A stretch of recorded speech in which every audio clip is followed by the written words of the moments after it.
Dan pembunuhan di Orgen Tunggal, Kak? Baik, Assalamualaikum warahmatullahi wabarakatuh.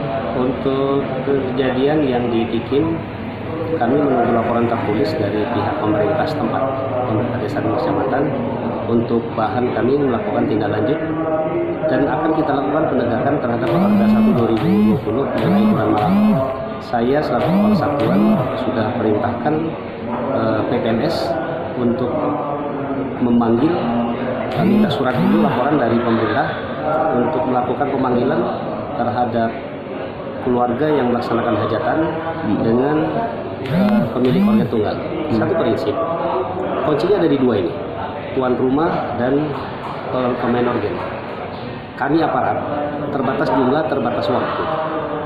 Kalau mereka mau mengikuti aturan kita, tuan rumah jangan menyuruh organ main, tukang organ walaupun disuruh jangan mau main, takkan ada hiburan malam seperti kejadian kemarin.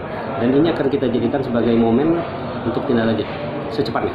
Nah kan ini kan sudah terjadi, Kak? Siap. Sanksinya apa, Kak? Untuk baik itu tuan rumah maupun di Perda 1 2020 itu tidak menyiratkan sanksi secara langsung, tapi di situ disebutkan bahwa setiap pelanggaran terhadap peraturan ini dikenakan sanksi sesuai dengan peraturan perundang-undangan yang berlaku.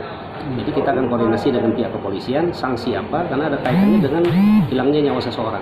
Mungkin bisa jadi kita larikan ke pidana. Jadi di situ jelaskan bahwa sanksi terhadap pelanggaran Perda ini sesuai dengan ketentuan peraturan hukum yang berlaku. Siap. Hai pemirsa Sri Popo TV, jangan lupa komen, like, dan subscribe, serta tonton terus berita-berita terupdate lainnya ya.